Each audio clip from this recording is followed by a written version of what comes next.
Saat ini, sebagian orang akan asing dengan kunang-kunang karena kehadirannya yang semakin punah. Jadi, mari kita bahas apa itu kunang-kunang. Kunang-kunang adalah serangga berukuran sedang yang diklasifikasikan dalam keluarga Lampyridae atau serangga yang mampu mengeluarkan cahaya. Secara umum, mereka adalah kumbang yang termasuk dalam ordo Coleoptera seperti kepik, kutu beras, dan kumang badak. Hal ini karena kesamaan mereka yang memiliki sepasang sayap keras sebagai pelindung tubuh mereka. Ada sekitar 2000 spesies kunang-kunang. Serangga ini hidup di berbagai lingkungan yang beriklim sedang dan iklim hangat. Kunang-kunang merupakan hewan nokturnal dan akan mudah ditemui saat malam hari, terutama di musim panas karena mereka menyukai tempat yang lembab atau di dekat perairan.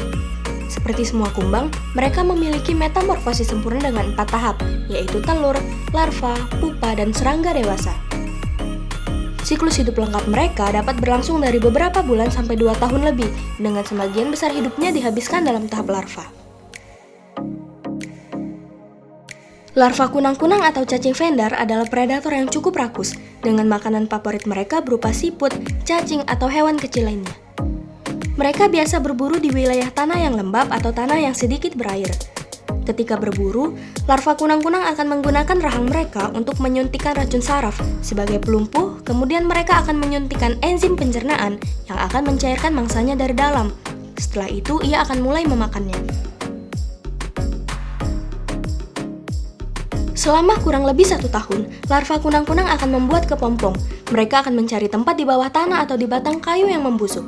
Dan beberapa ada juga yang membuat kepompong di alur kulit batang pohon yang sekiranya cukup aman. Selama kurang lebih 3 minggu, kunang-kunang dewasa pun akan keluar di akhir musim semi atau di awal musim panas. Hidup serangga dewasa ini cukup singkat, antara 3-4 minggu saja. Dalam periode ini, tujuan mereka hanya untuk berkembang biak. Dan untuk makanannya, kunang-kunang dewasa bersifat omnivora, mulai dari memakan serangga lain, nektar, serbuk sari, bahkan kunang-kunang lain. Namun, ada juga kunang-kunang yang tidak makan sama sekali. Saat musim kawin tiba, kunang-kunang jantan akan mengedipkan cahayanya dalam pola tertentu untuk menarik pasangan. Jika seekor betina tertarik, ia akan membalas pola tersebut sebagai tanggapan.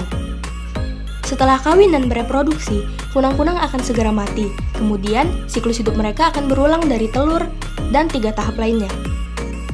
Kunang-kunang terkenal dengan kemampuan bercahayanya, namun faktanya tidak semua kunang-kunang mampu menghasilkan cahaya, meskipun mereka bercahaya ketika masih tahap larva. Secara umum, kunang-kunang dapat dibagi menjadi 3 kelompok utama, tergantung pada kemampuan cahayanya. Yang pertama, kunang-kunang gelap yang biasanya aktif di siang hari dan mereka tidak sama sekali menghasilkan cahaya. Yang kedua, kunang-kunang yang disebut glowworm. Beberapa jenis kunang-kunang memiliki betina yang tidak bisa terbang, sehingga tampilan mereka mirip dengan wujud larvanya, namun tetap bisa menghasilkan cahaya. Dan yang ketiga, kunang-kunang yang biasa kita kenal. Kedua jenis kelamin mereka mampu terbang dan bercahaya ke sana kemari saat musim kawin. Nah, sekian penjelasan mengenai kunang-kunang, hewan unik yang mampu mengeluarkan cahaya. Untuk dapat membuktikannya sendiri, silakan datang ke rumah kunang-kunang Medan. Hubungi nomor di bawah ini.